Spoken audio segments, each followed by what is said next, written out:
y breve por mi parte, daros la bienvenida a la Universidad de Lebrija, a los que no sois de aquí, a los que sois también, y un placer teneros aquí. Como sabéis, vamos a presentar el libro de Eva Díaz Pérez, El sueño del dramático. Muy brevemente, a nosotros en la universidad nos gusta presentar libros porque es un acto genuino universitario. La universidad tiene sus famosas misión, la que describe también Ortega, ¿no? La docencia, la investigación, la transmisión del conocimiento y de la cultura, y que es que en un libro se concentra todo. Permite utilizar una docencia, obviamente hay mucha investigación, por ejemplo en este LAE, mucha investigación histórica, y por supuesto transmite lectura. O sea que yo diría, de muchas cosas que hacemos en las universidades, lo de presentar un libro es lo que más nos toca la fibra, ciertamente, ¿no? Para ello contamos con la autora. Muchas gracias, Eva, por venir. Es un verdadero placer recibirte aquí, con Lola Pons, que ya casi es nuestra, vamos, amiga por supuesto, pero tú también en la comisión administrativa del Quinto Centenario, y a Pablo Murillo, que es el editor, que luego le voy a dar la palabra. Muchísimas gracias por venir. Sabemos lo difícil que siempre es. A nosotros es un lujo verdadero teneros aquí, los amigos literarios. ¿Qué voy a decir yo? No sería osado, ni soy experto en literatura, pero bueno, lo que puedo decir es que he leído el libro, que no es poco. Y me ha gustado. Y eso, en general, puede no tener mérito, pero como yo soy más partidario de la no ficción, pues el que me guste una de ficción no es fácil. Siempre me abronca un poco Alejandra, mi mujer, que está ahí, que es lo contrario, es filóloga y le gusta más la ficción. Pero bueno, por tanto la media sale en casa, ¿no? y no ficción. Me ha encantado, y lo que más me ha gustado es que te transporta a la época de Lebrija, ¿no? Esas expresiones, ¿no? del vino cristianizado y ese tipo de cosas que es muy, muy bonito, de cazador de mariposas y demás. O sea, que te mete un poco en la... Yo diría que es un libro muy nebligense, ¿eh? Porque entra ahí en las entretelas de... Uno se imagina perfectamente a Nebrija y esa hija y demás. No voy a hacer spoiler, pero vamos. Junta un poco la historia, un poco de intriga, ironía, esa mezcla que hace que las cosas tengan swing, ¿no? Tengan un poco de gracia, que no siempre es fácil. Así que, y bueno, la música de Juan de la Encina, como confiesa la autora en el epílogo, pues es la que utilizaba cuando escribía, y que nuestro Gregorio y María en las relaciones institucionales tuvieron el detalle de ponérsela para que la música que sonaba cuando entraste sea Juan de la Encina. O sea que está muy bien. Nada más, hace una semana estuvo aquí en esta misma sala, en un TEDx, Emilio Hidó, que tú también citas en el libro, que te ha inspirado. Y que sepas, y también estuve ahí sentado donde tú estás, en Mercedes Milán, también la semana pasada. Lo digo por lo siguiente: cuando los estudiantes le preguntaron a Emilio y a Mercedes, sin ellos tener nada que ver, de hecho lo dijeron el mismo día, días distintos, ¿qué les recomendaban como estudiantes? Los dos dijeron lo mismo: leed, malditos, leed. Y yo lo que voy a decir es, estoy totalmente de acuerdo, porque todo está en los libros, realmente, de nada, que leed, malditos, leed este libro. Muchísimas gracias, y doy la palabra a Pablo, que es el editor.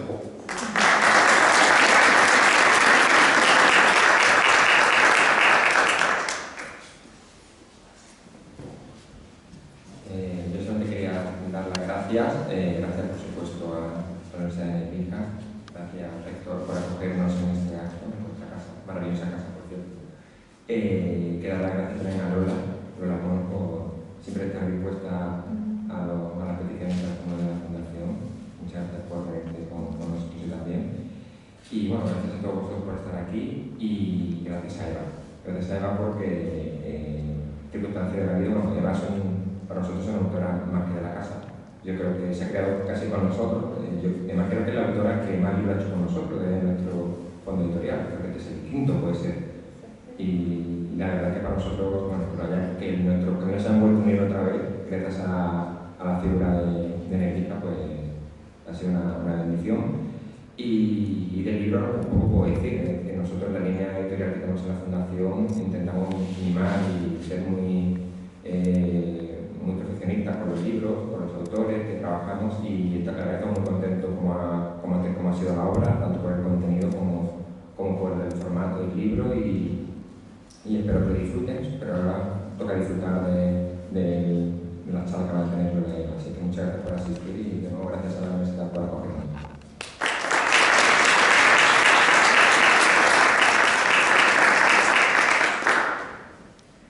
Buenas tardes y bienvenidos a esta presentación del libro de María Pérez, El sueño del gramático. Saludo también a las personas que nos acompañan virtualmente, porque este acto también se retransmite, y especialmente a los que nos acompañan aquí en esta luminosa tarde y en este entorno tan interesante donde se juntan las almas y las letras.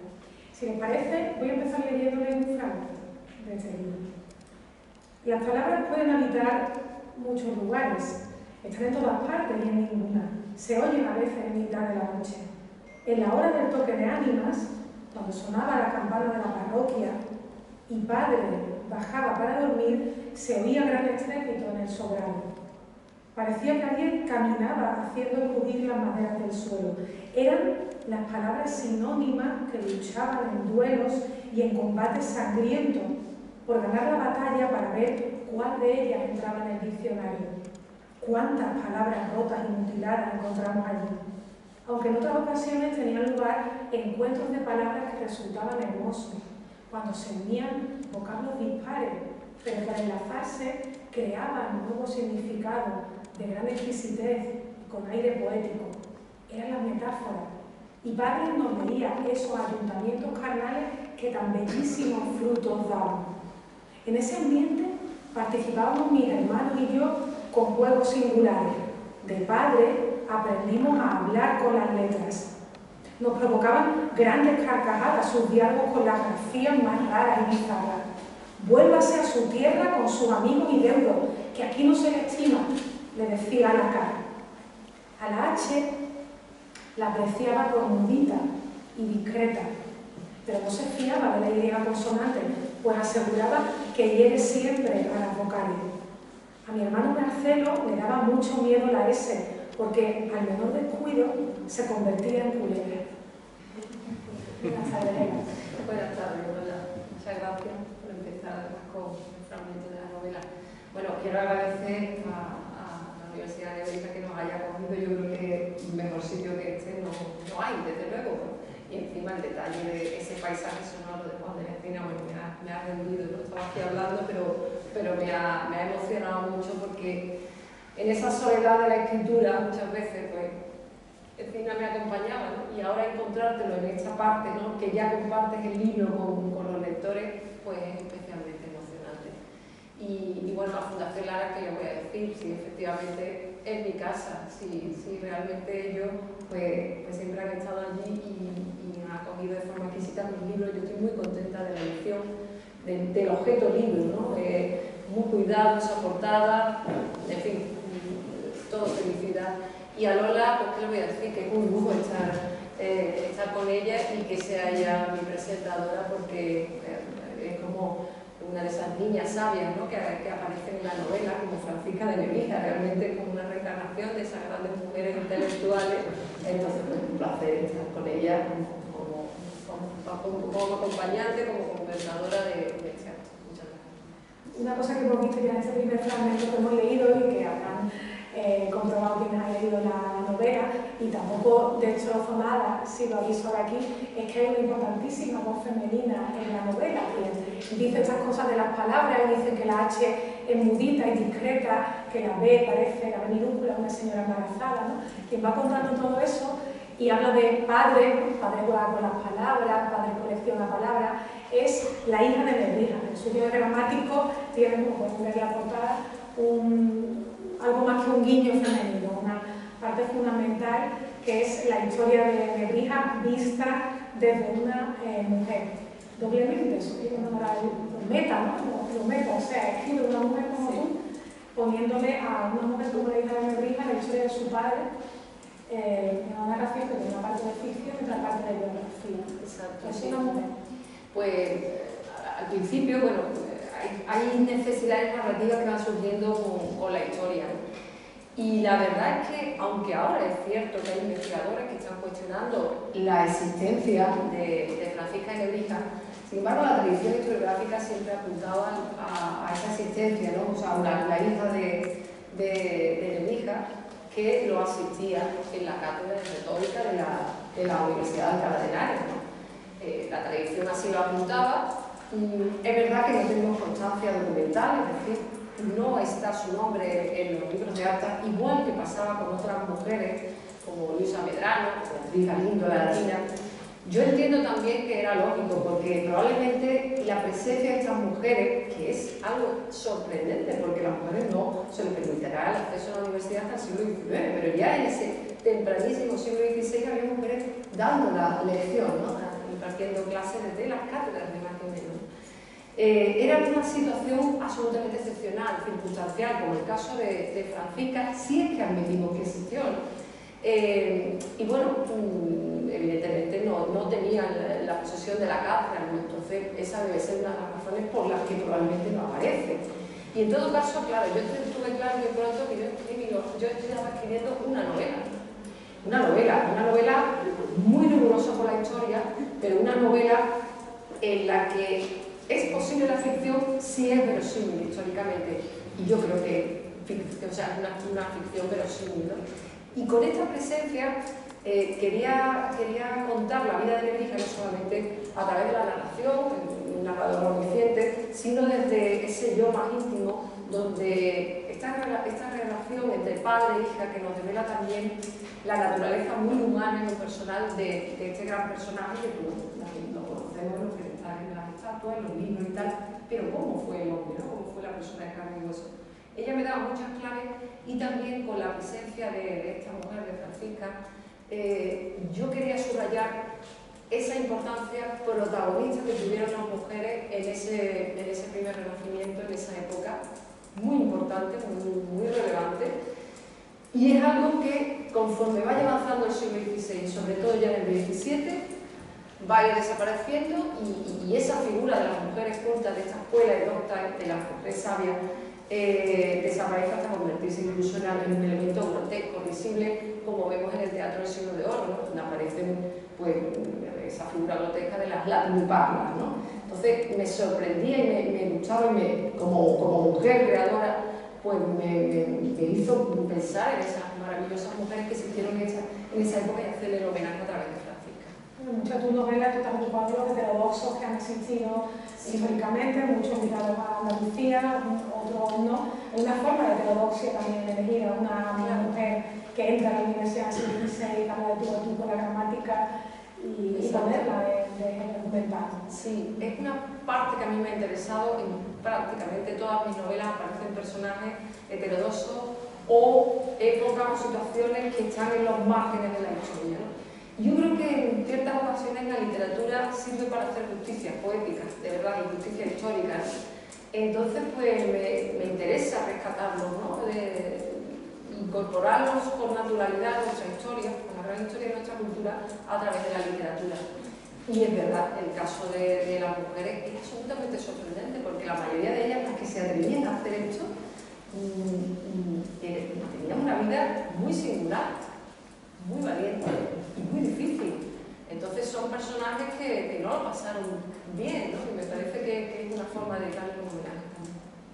La novela cuenta, entre ficción y verdad, y por la verdad está muy bien documentada, la vida de Antonio de Nebrija.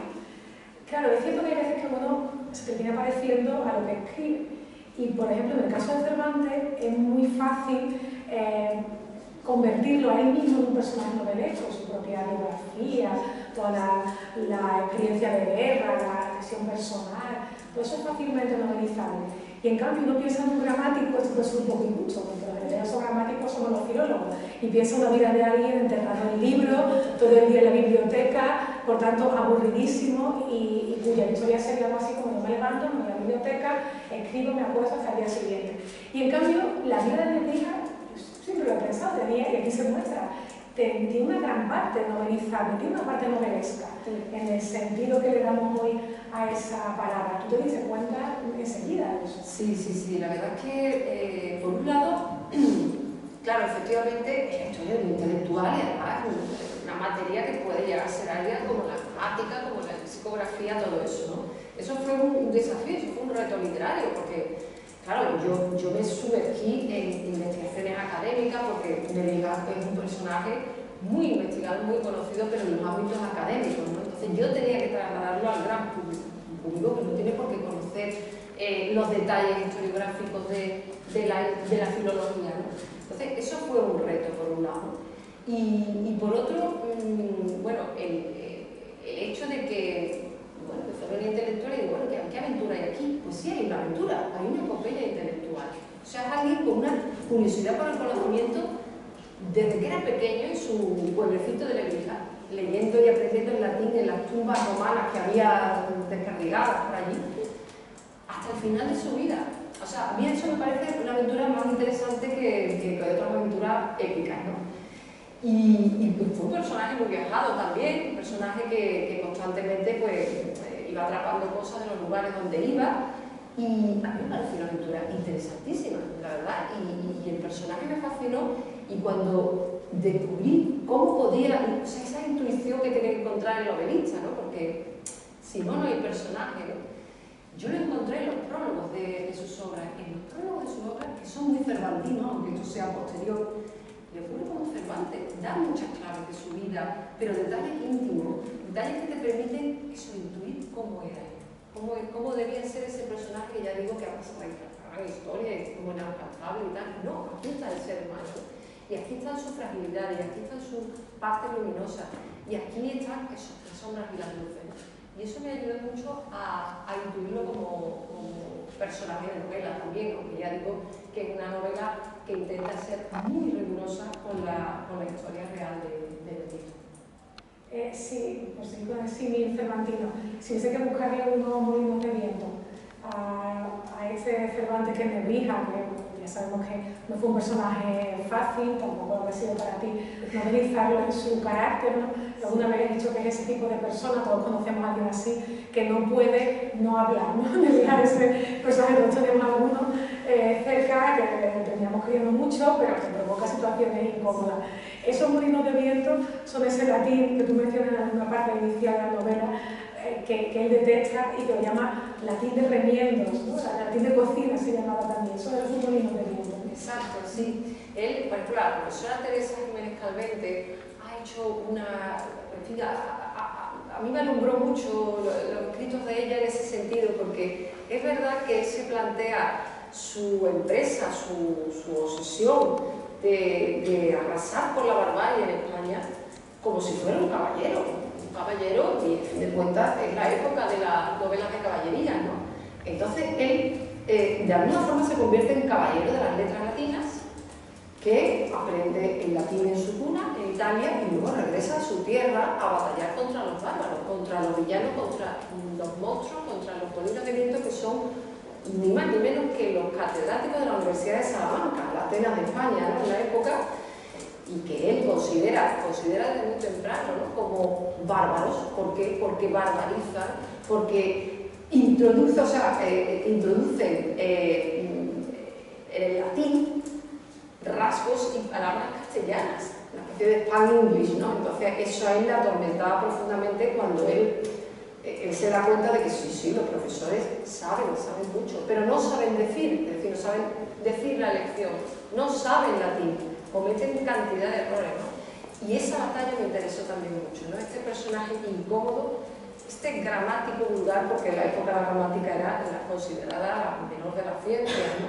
Sin embargo, un gramático se mete por todas partes, como decía el padre Olmedo en su famoso libro sobre Nebrija. Se metía por todas partes, cuestionaba lo que hacían los juristas, los médicos, los teólogos, ¿Por qué? Porque barbarizaban y decían, ustedes no pueden entender los libros de las fuentes clásicas porque no saben latín. Y cogía la broma esa fantástica de los médicos que confundían la úvula con la vulva, de forma que decía, pero si es una parte del paladar y ustedes lo confunden con la parte pudenda femenina. ¿Cómo van a entender los tratados de medicina antiguos si no saben latín? Entonces, a mí me parece un personaje valiente, osado, audaz y que efectivamente mantuvo una batalla continua contra los bárbaros y un caballero de las letras latinas. O sea, ellos también el gran biógrafo Pedro Martín Baño lo cuenta también muy bien en su biografía fantástica. Esa idea, ¿no? Esa idea de ese Nebrija constantemente batallando y molestando a todo el mundo. Ese es otro de los rasgos de su carácter, ¿no? Que era una persona incómoda, que no se callaba, efectivamente, nunca se calló. Y además de este retrato de un erudito que está luchando por la perfección del latín, por la pureza del latín, hay un perfil que nosotros apenas atisbamos en la gramática de Nebrija, que es el de Nebrija que conecta con la lectura de su tiempo, con la sensibilidad popular de su tiempo. Los ejemplos en la gramática en general no son casuales. Cuántas veces leyendo gramáticas actuales del español nos damos cuenta que los ejemplos que se dan están trufados de nombres propios que pertenecen a la vida personal de la persona que escribe la gramática. Y un poco así le pasa a Nebrija, ¿no? Si tiene que dar un ejemplo de un apellido, pues casualmente Fúñiga, que es el apellido de uno de sus protectores, o si tiene que citar una muestra de una figura retórica, tanto aparece Juan de Mena como una copla popular de la que cantaban las mujeres en el río. Y esto está también muy bien retratado, porque junto con esa lucha a favor de la erudición y de la pureza, está también en Nebrija, en sus lecturas más íntimas, en los cuentos de la Vera que le narra su madre, esa sensibilidad hacia lo popular, que también completa el personaje. Sí, yo creo que es verdad, al leer su obra te das cuenta de que era alguien que tenía mucho oído popular. Yo creo que eso es lo que convierte también, por ejemplo, otros libros suyos en algo muy accesible. Su propia revolución pedagógica de las introducciones latinas es que es una forma nueva de contar las cosas, ¿no?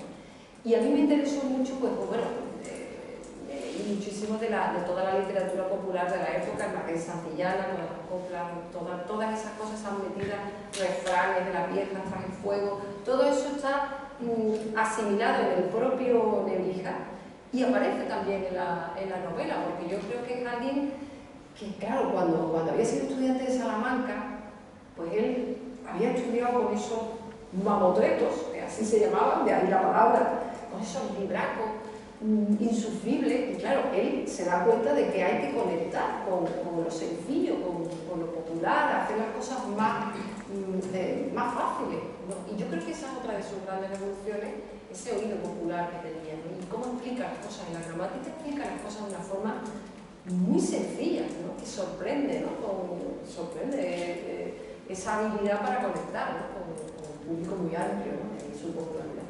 Sin embargo, no iríamos también una gramática que no triunfó, que con la de ahora. He propuesto, por ejemplo, que al adjetivo lo llamasen arrimado, porque está hablando de sustantivo. Claramente, es que está hablando de un arrimado del sustantivo. Está lo popular, está lo erudito.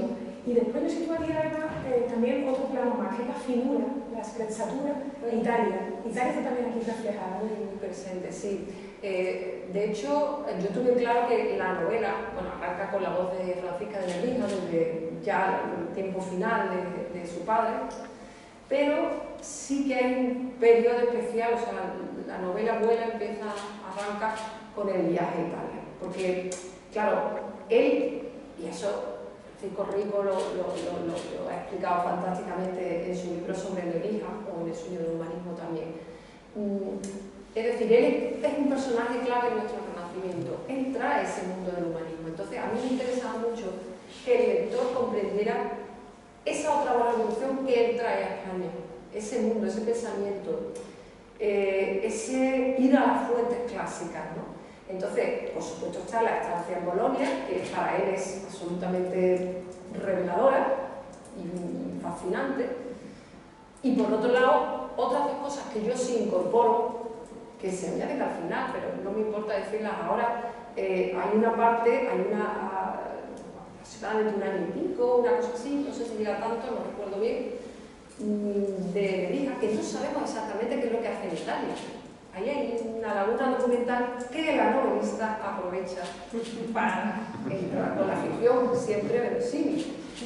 Entonces, claro, yo tenía claro que tenía que haber dos momentos claves, aparte de la revolución del conocimiento de la lengua, que para él es Bolonia y el latín, que es la imprenta, porque Nebrija es un personaje fundamental, el gran impulsor de la imprenta en España. Entonces yo hago que descubra ese invento nuevo en Venecia, y por otro lado fue la ciudad donde tuvo una implantación mayor, ¿no? Y ahí descubre ese momento cuando visita la casa de Montes de Johann de la Esquira, y él se da cuenta de que a partir de ahí va a cambiar todo, ¿no? Ahí hay también un guiño contemporáneo al lector. A mí me interesa la novela histórica no como arqueología del pasado, como Atrexo, no. A mí me interesa para entender nuestro presente y también para que el lector contemporáneo descubra esos guiños con nuestra propia época. Es decir, Nebrija es un personaje que vive la época incunable de Internet, de la imprenta.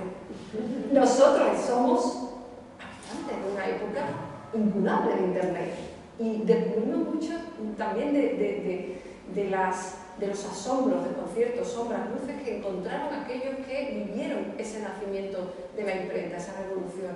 Eso lo quise retratar en Venecia, eso es lo que se lleva Nebrija, se lleva esa fascinación por ese invento que sabe que va a cambiar su tiempo, ¿no?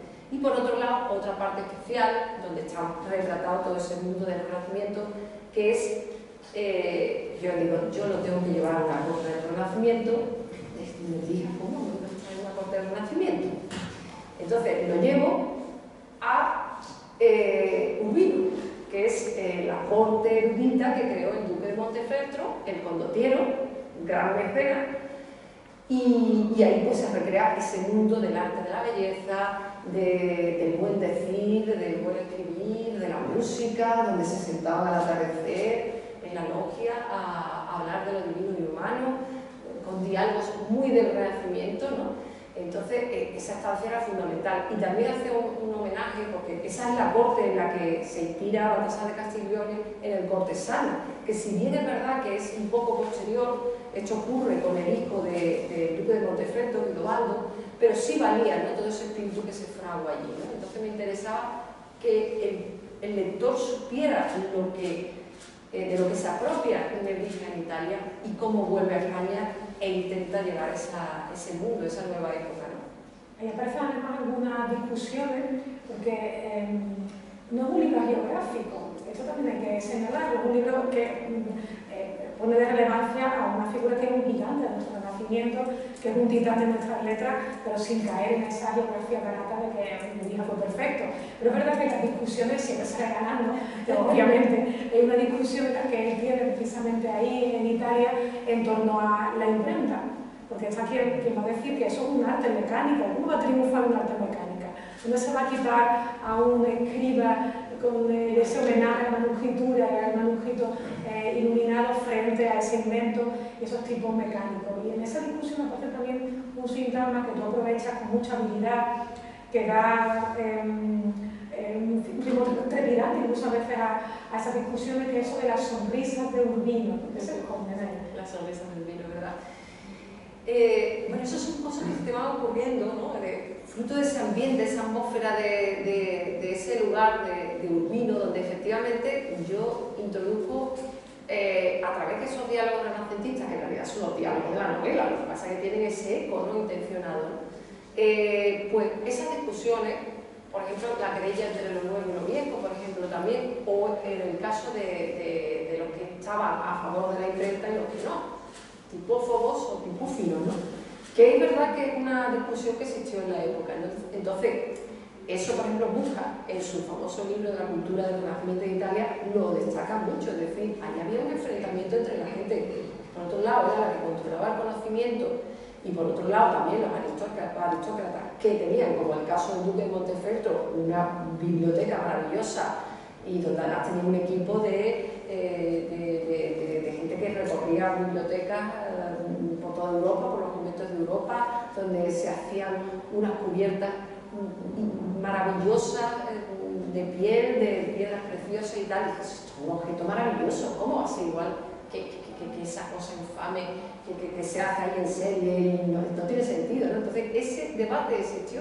Entonces, claro, yo lo llevo, y claro, la Nebrija, porque claro, Nebrija se da cuenta de esa revolución y dice, no, es que esto va a abaratar el producto y eso va a hacer que este conocimiento llegue a más gente, ¿no? No puede ser que esté en manos de unos pocos. Bueno, un pensamiento luego muy atrevido, porque sí es verdad que eso es curioso, cuando en España se implanta ya la imprenta, tú te das cuenta que simplemente las leyes de protección van cambiando, las leyes de protección a los impresores, ¿no? Al principio los reyes católicos, Mancha Castilla, o sea, ni impuestos, porque está muy bien que se hagan juntos los lectores y tal, ¿no? Pero claro, conforme va avanzando el invento, ya va cambiando la cosa, ya esto es peligroso y sobre todo cuando aparece ya la reforma protestante, las ideas protestantes entran muy fuertemente a través de la imprenta. Entonces ahí ya hay un cambio y tú te das cuenta que, por ejemplo, pues Felipe II, la gramática es completamente distinta a la de su bisabuelo, ¿no?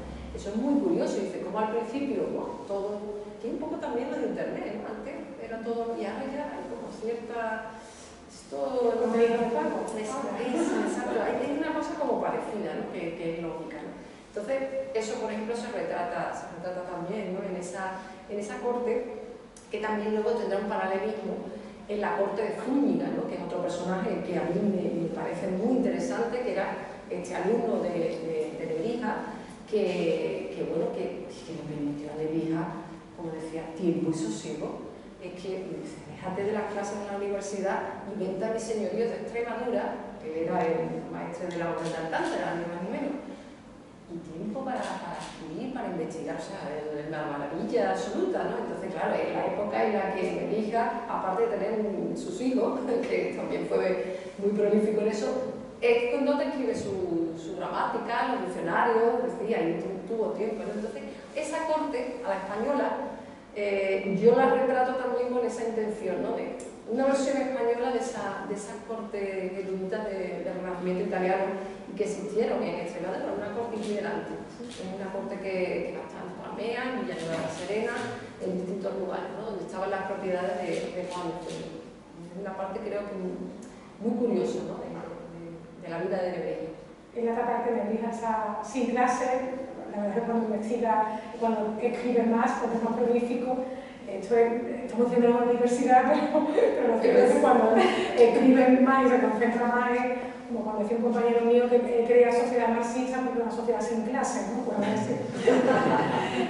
Pero la universidad está también aquí retratada y muy bien, y aunque es muy distinta de la universidad de hoy. Yo no me resisto a leerle un par de personajes que existían en esa universidad que frecuenta Nebrija, como por ejemplo un señor noble que va acompañado de uno de sus sirvientes que hacía de capicorrón y acudía a calentar el asiento a su amo para que sus posaderas no sufrieran la heladura de la mañana, sin olvidar que había otro que hacía de portalibros.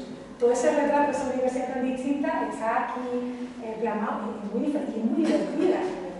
Esa universidad. Claro, era un fijo de la sociedad de la época donde efectivamente había el señor que daba su clase, o sea, que daba, que era un alumno, y después toda su corte que tenía de ese sirviente, el caso de Zúñiga, por ejemplo, ¿no? que además iba vestido magníficamente por allí, por las aulas de la Universidad de Salamanca, y efectivamente existían esos personajes, ¿no?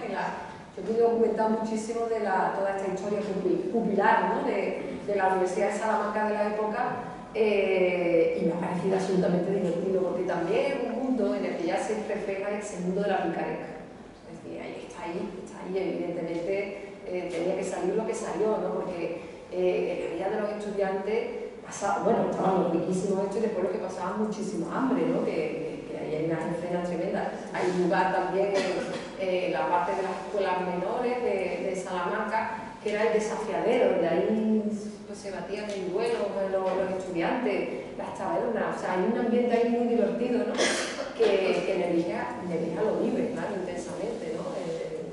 y es verdad, y era una universidad muy diferente. Después hay otras cosas que no son tan diferentes en la universidad. Sí, una rencilla o algo así que se refleja.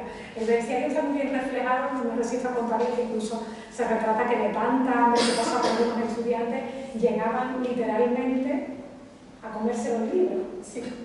O los bibliofagia pura. Bibliofagia pura, o sea que había casos de verdadera hambre y de, sobre todo estos mamotretos tan tanto eran muy afectados, o sea que sí, no, que existió, que es una realidad que sucedió.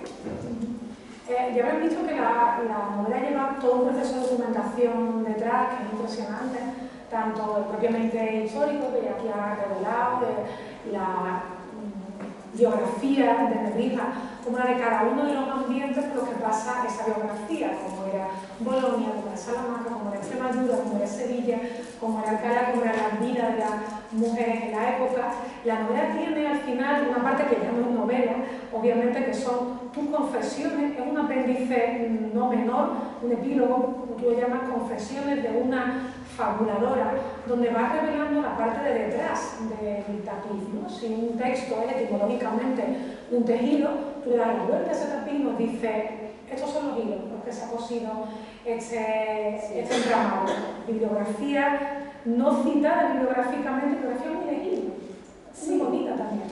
Sí, la intención es, si hablamos en términos teatrales, muy brechtiana, es decir, se le está revelando al lector cómo es la ficción, es decir, usted está siendo engañado y es de esta forma, ¿no? O sea, estas son las claves de ficción y estas son las claves de historia real, ¿no? Y es que a mí lo que me ha ocurrido con mis lectores, cuando tengo los encuentros con clubes de lectura o de determinadas situaciones y tal, que sobre todo cuando es un personaje real, te preguntan constantemente, ¿pero esto es verdad o es mentira?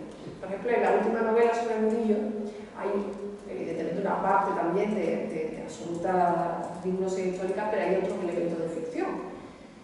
Y bueno, me ocurrió que una cosa que yo inventé luego, una historia, un pequeño referencia que hago, los hijos de Murillo se mueren en una epidemia de peste, pero como él los había pintado en algunos de sus cuadros, pues su esposa, cuando muere en la epidemia de peste, va a visitarlos todas las mañanas, porque ya saben, en el convento tal está pintado Bartolomé, en la iglesia de tal está pintada mi niña Isabel. Entonces, no sé, inventé esa necesidad humana, ¿no? Como le ocurriría a un padre y una madre hoy que se le muere un hijo y observa la fotografía o el vídeo, ¿no? Con esa obsesión de duelo intenso, ¿no? Entonces, ella va recorriendo esos lugares, ¿no? Claro, yo inventé eso, yo inventé dónde están los hijos, porque se sabe que Murillo, bueno, pues, pintó a sus hijos, pero no saben dónde están. Pero claro, mi sorpresa fue cuando guías de turismo en Sevilla estaban contando eso como, ¿verdad? Claro, me lo dijo un amigo que es guía turístico. Tú sabes que estaban en la iglesia tal contando que ahí está pintado el hijo de Murillo. ¡Qué peligro! Entonces, claro, me parecía que era un pacto, es decir, no quería que pasara con Nebrija.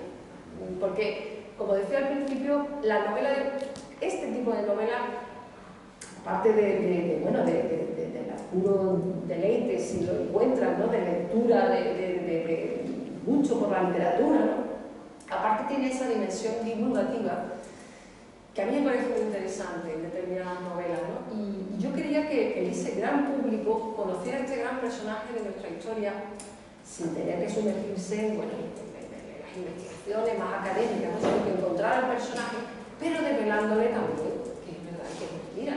No hay, o sea, hay ficción, pero realmente quizás sea la forma de contar las cosas, porque después lo que está inventado, pues algunas de las cosas que les he contado, ¿no? Estas lagunas documentales que yo aprovecho para introducir algo que bien pudiera haber ocurrido, ¿eh? O sea que también son ficciones verosímiles, como digo, ¿no? Entonces, bueno, pues yo creo que eso de verdad ficción en realidad me parece, ya después de lo que me pasó con Murillo, me parecía lo mismo hacer con Nebrija, porque ahora no vamos a poner a Nebrija, pues algo de este libro leí yo que le pasó tal cosa, hombre, era complicado. Y puede ser un camino para seguir descubriendo al personaje, ¿no? Yo creo que de alguna forma, y espero que así sea, y bueno, estamos en un lugar donde se están coordinando, ¿no?, las actividades del centenario. Yo creo que este centenario nos puede servir para llegar a Nebrija al gran público, que se ha reconocido. Lola, por ejemplo, es autora de un cuaderno didáctico que hemos hecho, que se va a distribuir por los centros educativos, y me parece, por ejemplo, otra herramienta fundamental, ¿no? Porque bueno, cuando somos pequeños leemos Nebrija, autor de la gramática chilena, y ahí se quedó el personaje, ya está. ¿Quién era? Y para los niños, por ejemplo, es una cosa que me parece fundamental, ¿no?, este personaje. También hay mucha filología aquí dentro, porque leyendo esta obra uno descubre detalles lingüísticos, filológicos que se estudian en la universidad como parte de las aportaciones nebrisenses a la historia de nuestra ciencia. Y eso, por ejemplo, la mención que hace alguna palabra americana, el perfil inevitablemente andaluz, o al menos andaluz occidental, que tienen algunas de sus elecciones léxicas, todo eso que está narrado en la bibliografía y que obviamente está en la documentación que hemos utilizado, está allí integrado en una ficción. Y el caso es que no disuena, no parece que nos esté dando una lección filológica aburrida, un discurso que se vaya del libro, entra muy bien en la trama. Claro, esa era otra de las cosas fundamentales, de ahí los 5 años que me llevaba investigando, es decir, tienes que sumergirte profundamente en el personaje y en su vida y en sus investigaciones, para que luego un pequeño dato te sirva para alumbrar al personaje. Por ejemplo, has citado lo de la canoa, por ejemplo, es el primer americanismo y él lo introduce. O, por ejemplo, ese detalle, porque para él su pueblo de Nebrija estaba muy presente en su vida. Y como tú dices, es verdad que él, cuando utiliza algunos ejemplos, utiliza palabras de Andalucía. Y es un homenaje que él hace a su tierra, ¿no? Yo creo que bastante hermoso. Te revela también cosas del personaje. Entonces, claro, eso lo he leído yo, claro, lo he leído incluso en investigaciones áridas y tal, donde se dan. O, por ejemplo, el detalle de cuando él descubre lo del calamón, cuando está traduciendo, hay una palabra que dice, ¿qué palabra es esta en el hebreo? Que no entiendo, es un pájaro que tiene tal. Hasta que de pronto le llega la epifanía y descubre que este es el calamón de mi tierra, el calamón de la Bética, ¿no? Entonces, eso sí, eso lo he leído yo, es un dato real. Cuando lo lees, dice, este es un detalle precioso si va metido dentro de una situación normal, es decir, no como el error de algunas novelas históricas cuando el autor dice, ahora voy a poner a explicar para demostrar todo lo que sé. Error profundo. Tiene que ser una pincelada, además llena de naturalidad y que forme parte de la acción, porque si no, se interrumpe y ya está haciendo, en el mejor de los casos, ensayo que no, que te queda fatal, porque no es ensayo, es otra historia, ¿no? Entonces, yo recuerdo cada vez que encontraba, después de leer muchísimo, un detalle de humanidad, ¿no? Un detalle, esto me da la clave para tal, y después va saliendo la historia, ¿no? Aquí es cuando va a salir lo del calamón, por ejemplo, ¿no? El documento se va haciendo... Exactamente.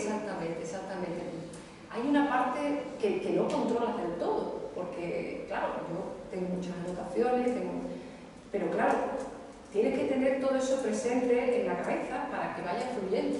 Y hay ocasiones en las que no sabes cómo va a terminar.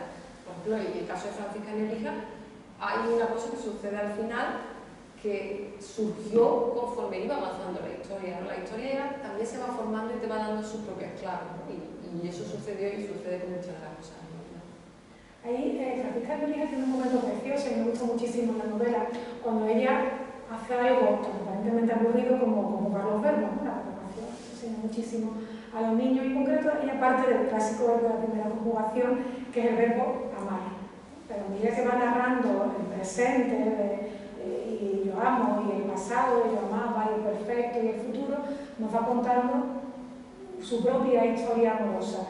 La ficción, el amor que aparece aquí es todo básicamente ficcional. Sí. La propia figura de la mujer de Nebrija, con la que eres muy buena, eres muy clemente con ella, pero es una figura realmente un poco desdibujada, con otras mujeres que aparecen en la obra, pero toda la historia amorosa te sirve para hacer un personaje muy redondo, del padre y el de la hija. Claro, la parte amorosa que es sexual, porque sale, el erotismo renacentista importante en la novela, que es terreno dificultoso, porque ahí es donde caen en barreras muchos escritores, ¿no? Cuando hacen escenas de ese tipo. Y aparecen varias escenas y también de Francisca, ¿no? Francisca y del propio Nebrija, ¿no? La verdad es que la osadía de los novelistas tiene tela, porque es que te pones a ella ahí a Nebrija, incluso cosas que le pasan curiosas. Pero bueno, no sé, son esos atrevimentos que luego lo hacen humanos, ¿no? Porque le tuvieron de ocurrir cosas parecidas, ¿no? Y efectivamente a mí me pareció interesante la parte en la que Francisca, que en la época de Extremadura, en esa época de Extremadura, su padre como tenía que dar, no clases, pero sí dar una lección en la corte esta de Zúñiga, era la única obligación que tenía, esa clasecita en la corte. Entonces ahí va contando él cómo son los primeros escritos de la gramática, y ahí ya se le va desvelando al lector en qué consiste ese monumento de nuestra historia. Claro, como lo cuenta, no me voy a poner a contarlo en una clave filológica, ¿no? Entonces, me pareció que, por ejemplo, igual que tú has contado al principio, cómo va atrapando esas palabras como si cazara mariposas, ¿no? Como esas palabras que se devuelven de la casa de Extremadura y que están todas deseando entrar en el escenario, una cosa metafórica. De la misma forma, con Francisca, ella va conjugando efectivamente el verbo amar, mientras a ella le está sucediendo una escena no solo amorosa, sino bastante erótica. Entonces me parecía eso, el colmo del atrevimiento, pero luego lo lee y dice, bueno, tiene su atrevimiento, pero no queda mal, porque yo creo que así llega de verdad al lector, ¿no? Que se conjuga el verbo amar mientras está sucediendo algo semejante, y la hija está aprendiendo realmente a conjugarlo en toda su opinión, o sea, no solamente de forma teórica. Eso es. Y esa Francisca de Nebrija es un poco tu historia también, ¿no? Porque ella es escritora, ella ve el mundo de una manera, se entrega a la colección de las palabras. Sí, era el personaje que hay, claro, muchas cosas que, pues, de esa niña que no sé si nada con leer, yo soy muy friki, yo leí el Quijote con 12 años, yo no sé si eso es normal, pero yo lo hice y a mí me apasionaba, entonces tiene un poco de ese friquismo mío. Francisca es un personaje que a mí me ha fascinado porque también tiene esa defensa de la mujer que quiere saber, incluso eso que le pasa al final, que me da igual, lo voy a decir porque no pasa nada. Al final, no, sí, porque es que da igual, ¿no? Esto no es una novela de suspense, no, ni se está desvelando ni el asesino, vamos, no tiene nada que ver con eso. Entonces, yo siempre he pensado, a mí me fascinan muchas mujeres monjas que probablemente decidieron optar por la libertad de la celda conventual, ¿no? Y yo pongo el ejemplo al final, es que el matrimonio era terrible para muchas mujeres, y por supuesto, no se te ocurriera seguir leyendo, dedicándote a la intelectualidad, si vas a tener la crianza de los hijos y todo eso, ¿no?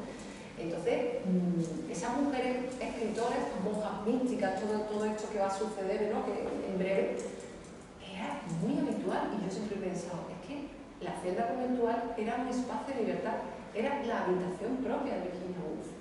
Este es el espacio que yo tengo libre para pensar, para leer y para crear.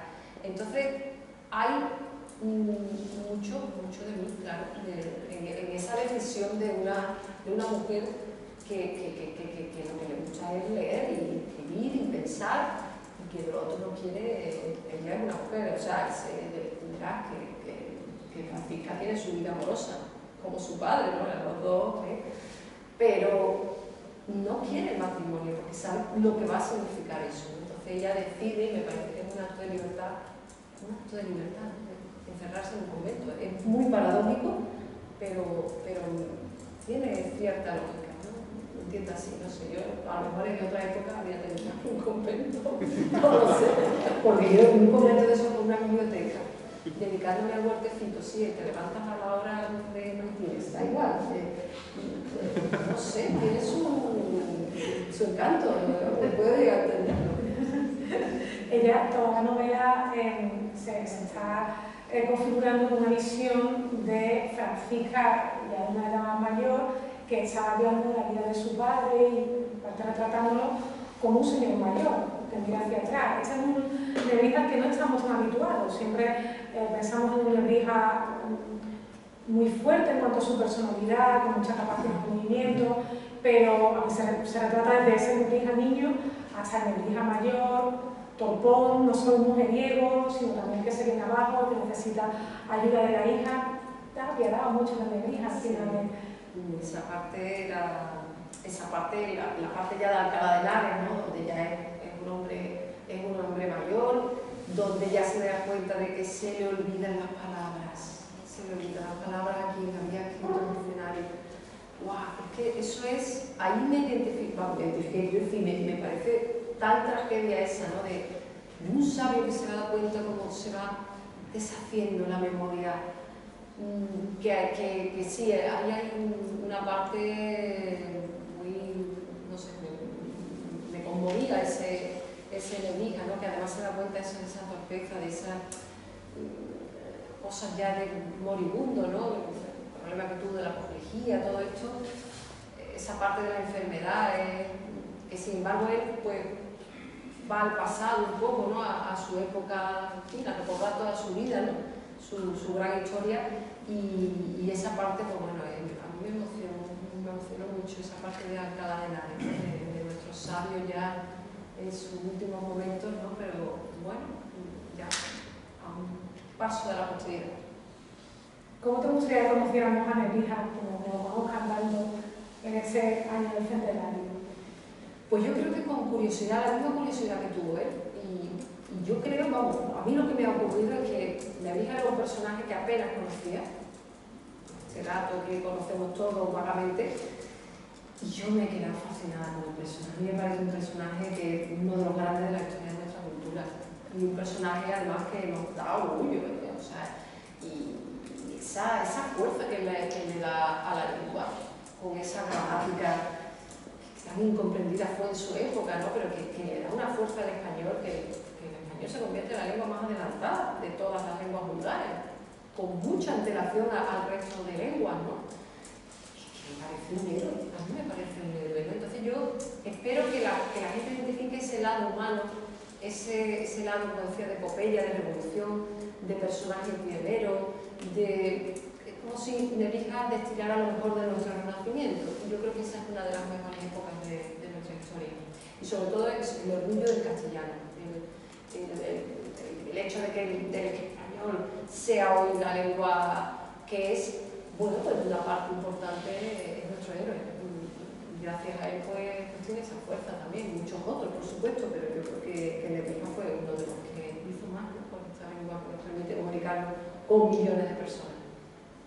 Vamos a ir terminando, pero no me resisto una pregunta más. Estamos en la Universidad Nebrija, que tiene el detalle de acoger en esta presentación. No sé si te vas a ver en otra de tienes ahí enfrente una efigie de Nebrija representada, lo tienes mirando en casi cualquier esquina. Si la clase es de tú a tú o de vuestra merced, como se hablaba entonces. Exactamente, no sé si me echaría una bronca, porque siendo él como era, no se iba a quedar callado, no sé, o a lo mejor me redime, no lo sé. Yo le he tratado con mucho cariño y también con sus sombras y sus luces, porque es una tontería efectivamente hacer una biografía, ¿no? Eso además es muy falso, muy impostado.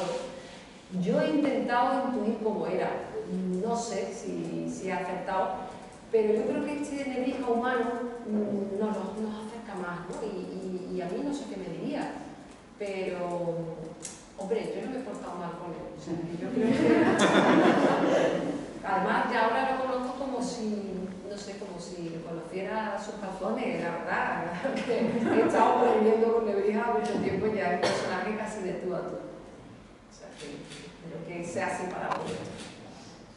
Yo creo que podemos dejar un tiempo para las preguntas que pueda tener el público. Seguro que esta novela les ha suscitado mucho interés y quieren pedir alguna pregunta a estos medios entre Nebrija y estos medios. Dos preguntas. Colegio Español de Bolonia. ¿Cómo?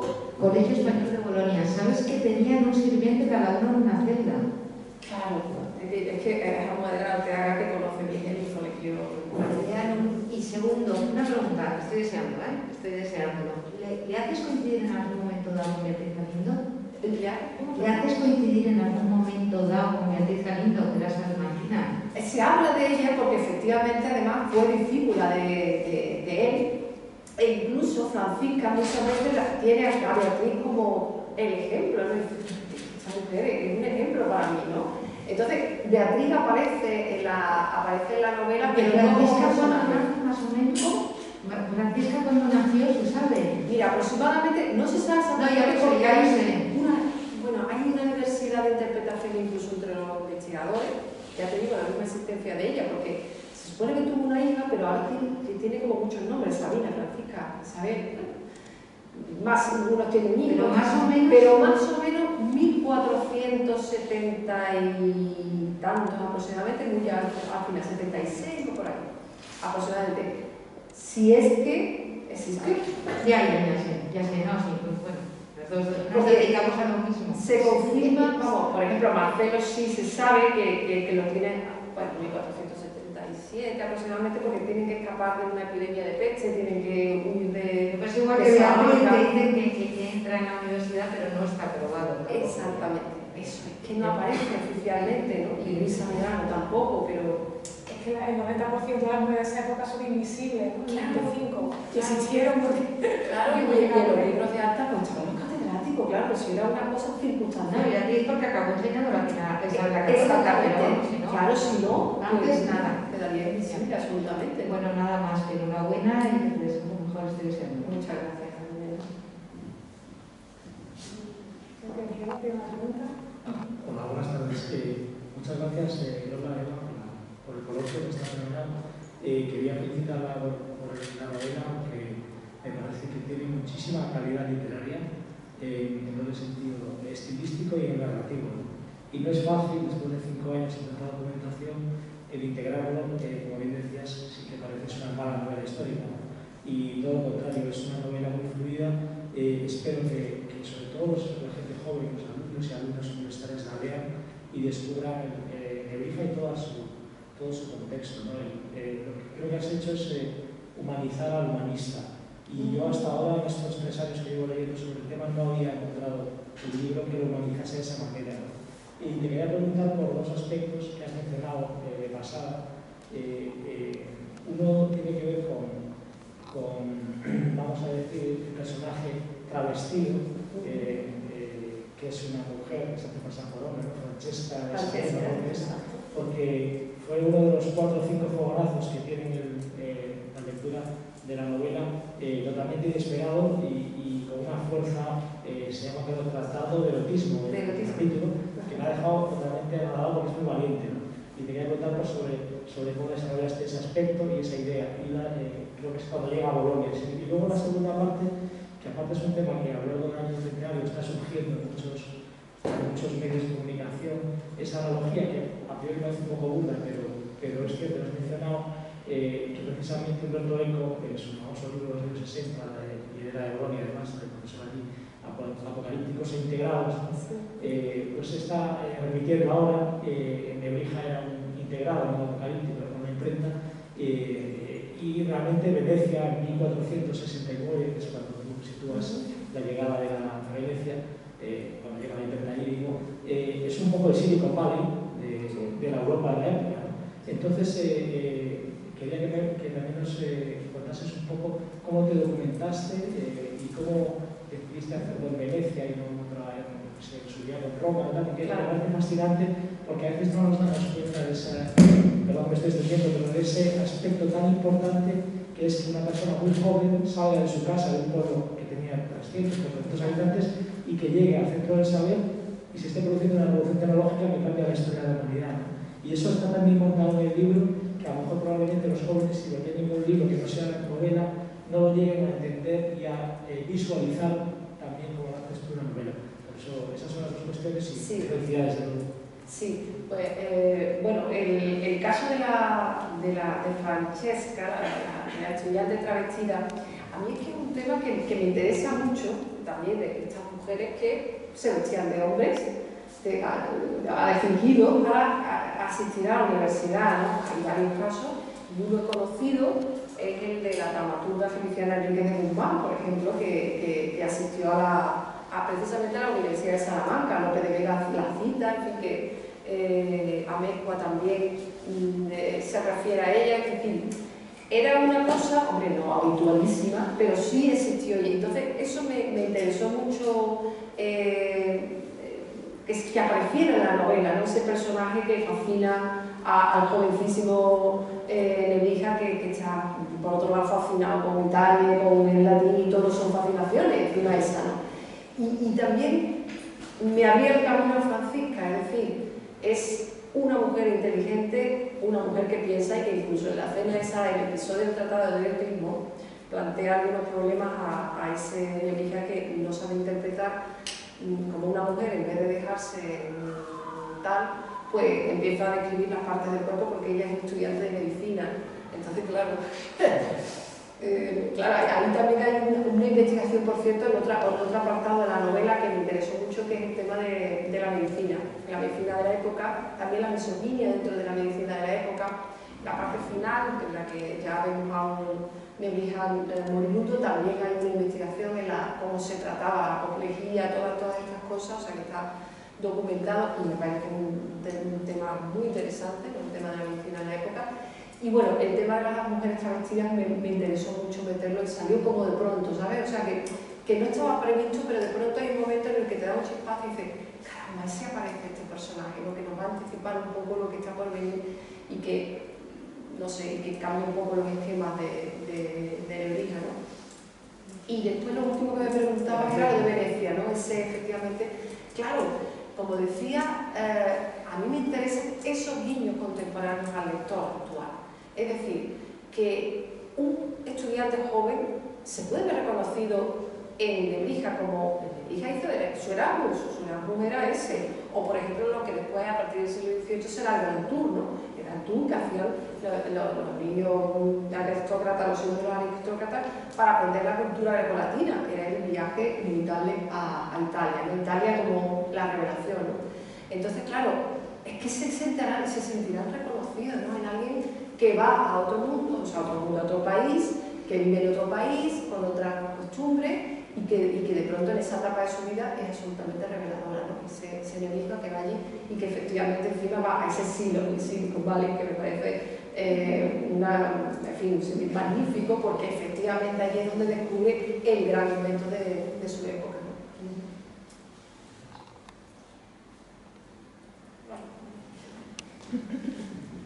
Sí, bueno, tengo mucho interés en leerla. Has hablado de esas mujeres en el Renacimiento, con Beatriz de Galindo, Luisa Medrano, y hay otras, como por ejemplo Luisa Sigero, pero quizá una vez que ya desapareció la sombra de Isabel Católica, que fue la que educó a las familias nobles castellanas en la igualdad, en que tenían que dar, igual que ella había dado ejemplo con sus hijas. De hecho, Catalina creo que es en Inglaterra hace una labor increíble y recordada hasta décadas después, ¿no? Sin embargo, esa estela o esa especie de educación común se pierde con los Austrias y se pierde luego con toda la noción del imperio. Esto por una parte, pero luego también todos los humanistas españoles, y hablo de Andrés Laguna, hablo de Luis Vives, hablo de Benito Arias Montano, que yo también he escrito mucho y pienso sacar un poco toda esa aventura. Todos tienen que salir fuera de España porque el corsé de la monarquía y el corsé un poco de la educación aquí se les acaba volviendo muy especial, y sobre todo el tema de la Inquisición. No sé si aquí, porque en ese momento se está formando toda esa historia, y luego la Inquisición es cuando cae realmente. ¿Tú crees que fue precisamente la Inquisición la que impidió que esa educación igualitaria entre castellanos y castellanas pudiera evolucionar? Es decir, yo creo que marca mucho la Inquisición. Es verdad que en la época de Nebrija sufre un proceso inquisitorial, Él forma parte del equipo de biblistas de la Biblia Poliglota Complutense, que impulsa Cisneros, y claro, como nuestro personaje no se quedaba callado, pues él se da cuenta de que la Vulgata, que es el texto canónico de San Jerónimo, tiene errores. ¿Por qué? Porque él se va a la fuente original y dice, es que esto no está bien, aquí hay errores. Entonces, claro, es que está enmendando la plana a San Jerónimo, Nebrija de vida. Entonces, claro, tiene un proceso inquisitorial, se le incautan los papeles, Dieza, el que era inquisidor, y ahí lo pasa mal. Claro, tiene la suerte de que el rey Fernando designa como nuevo inquisidor general a Cisneros, que Cisneros es el gran amigo de Nebrija, y probablemente por eso no termina en la hoguera. Yo pienso que en esa época todavía, que ahí la Inquisición está obsesionada con los conversos, con los judaizantes. A los herejes intelectuales los va a quemar en unas décadas posteriores, ¿no? Cuando precisamente prende la reforma protestante, ¿no? Y en esa época, que yo creo que no habríamos visto morir en la hoguera de nuestro Nebrija, pero o sea, el hecho de que le incauten los papeles y no sabíamos qué habría ocurrido, si hubiera continuado de esta, porque además era antiguo enemigo suyo de las aulas de Salamanca, ¿no? Entonces, bueno, no sé qué hubiera pasado. Por cierto, el texto que Cisneros, o sea, que Nebrija envía a Cisneros recordando ese proceso inquisitorial, es un texto de defensa de la libertad del pensamiento absolutamente moderno. O sea, es maravilloso, ya nos reconfirma la modernidad de nuestro personaje, ¿no? Entonces, la Inquisición, hombre, yo creo que sobre todo el tema de la reforma hace que haya un repliegue brutal en España. Y entre otras cosas, pues no se permitía estudiar en las universidades del extranjero solo las católicas, ¿no? Claro, eso impactó mucho. Evidentemente también, pues bueno, por supuesto, el tema de la educación de la mujer, que tú vas viendo cómo desde primeras décadas del siglo XVI pues hay un protagonismo importante y luego vas, como decía antes, va eso desapareciendo. Y el siglo XVII es mucho más misógino que el XVI, ¿no? Y lo decía, ¿no? Con el Teatro del Siglo de Oro lo ves claramente ese reflejo, ¿no? Entonces, yo creo que sí, claro, evidentemente la Inquisición supuso un retroceso en muchas cosas, ¿no? Y esa apertura de miras, incluso la investigación muchas veces ve.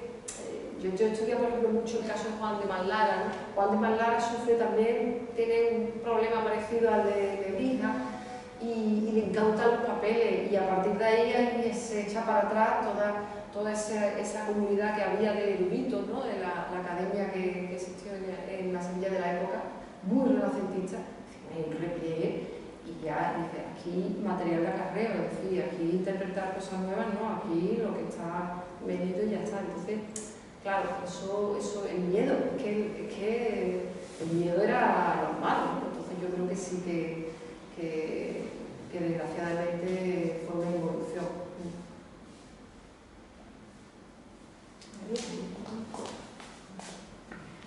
Muchísimas gracias a las dos. Debo decir que Lola, que es una chica, voy a quitar el sitio a cualquier periodista, mire los tiempos, pasa al público, es sensacional, ¿eh? O sea, veis una pareja y funciona maravillosamente. Gracias a las dos. Yo quería preguntarte, se dice mucho, y tú has comentado en alguna medida, que la peripecia vital de Nebrija pues no es tan trepidante como la de los Cervantes o de otros personajes en los que podamos pensar, ¿no? Pero sin embargo es un hombre que conoce a los reyes, colea con personas muy significativas del momento que se está viviendo. No es un momento que sí es trepidante. Se están viviendo transformaciones que van a ser trascendentales, ¿no? Como se emprenta el descubrimiento de América, etc. Él, quizá por ese talento que tenía, sí se convirtió en un hit del momento, ¿no? El que le permitió acceder a esos entornos y a esas personas y tener una vida más relevante de la que a lo mejor le hubiera correspondido a un Grammaticus, ¿no? Era eso, era tan magnético, era tan interesante como intelectual, que diríamos ahora, que consiguió captar la atención de todos esos grandes entornos de su tiempo. O sea, tuvo éxito en su época. Sí, efectivamente. Es un personaje reconocido en su época, ¿no? Evidentemente, bueno, recibe el cargo de la reina Isabel, en fin, es cronista real. Claro, cronista real. Es un personaje que no está confirmado del todo, pero parece que perteneció a la comisión que asesoró a la reina para lo del viaje a Colón y que confirmó que, vamos a ver, Colón se equivocaba en las mediciones, eso es verdad, y parece que Nebrija es uno de los que apunta que se equivoca en las mediciones. Lo que pasa es que cuando tuvo la suerte de que se encontró en medio, no las medidas. Hasta la India no llegó. O sea, se encontró lo que se encontró, pero estaba equivocado, como decía Nebrija. Entonces, es un personaje que es verdad está en momentos estelares, ¿no? Por citar a Stephen Zweig, ¿no? Momentos estelares de la historia de España, ¿no? Y con personajes muy principales, ¿verdad? Él sabe animarse a lo bueno. Decía también Cisneros, el propio Cisneros es un personaje de lo bueno, en el sentido de que permite a estos personajes proyectarse, ¿no? Por supuesto también el arzobispo Fonseca, que es uno de sus primeros mecenas, el Juan de Zúñiga, Fray Hernando de Talavera también, que será confesor de la reina Isabel, el primer arzobispo de Granada, es otro personaje fundamental, que además es que lo mete un poco en la corte. Nebrija tampoco era un personaje de corte, es decir, darse a matar, pero sí que está ahí y que es un personaje principal y efectivamente muy reconocido en su época. Por eso sorprende lo que ocurrió en Salamanca, ¿no? Cuando él ya es gran sabio, su manual es el que se utiliza en las aulas de Salamanca, incluso la verdad es que tuvo muchos beneficios económicos con las introducciones latinas, ¿no? El manual de gramática latina, que por cierto, ahí también fue pionero en la defensa de los derechos de autor. Ahí tenemos que estarle agradecidos los escritores, ¿no? Que también fue el primero que dijo, aquí de ediciones piratas que digamos hoy, ediciones contrahechas y postizas, y aquí todo el mundo haciendo negocio del libro, no. Consiguió un privilegio para que fuera un solo impresor, Arnau Guillén de Brocar, el que pudiera imprimir su libro. Yo recibo mi dinero, no aquí todo el mundo, o sea, es realmente adelantado en eso. Y es verdad que es un hombre famoso y reconocido en su época, pero como decía, ¿cómo es posible que cuando tiene que opositar, que diríamos hoy, a la cátedra de gramática, de prima de gramática en la Universidad de Salamanca, en 1513, la pierde frente a un aprendiz? Cosa de la universidad. Ahí también hay un guiño, como decía, contemporáneo, de la gente en las universidades pasan estas cosas. ¿Cómo puede ser que gane ese? Es que, claro, estoy pensando en la cantidad de gente que cuando lo leen, que lo hicieron también con Nebrija. Pues sí, con Nebrija. O sea, el sabio reconocido y que sin embargo perdió la cátedra. Entonces, sí, es un personaje famoso en su época, pero bueno, tuvo también sus desengaños, ¿no? Y yo creo que eso yo digo que es uno de los grandes personajes hecho muy bonito, ¿no? Lo que sí que es claro.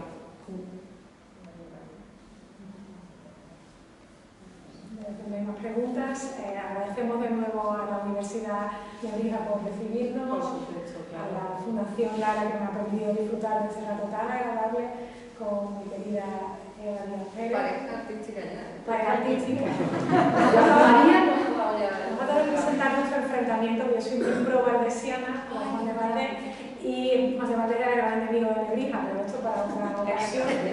Una versión Valdés contra Nebrija. Y muchas gracias a este público tan atento, y eso no es nada común, tristemente, en los tiempos que corren. Muchísimas gracias por su atención.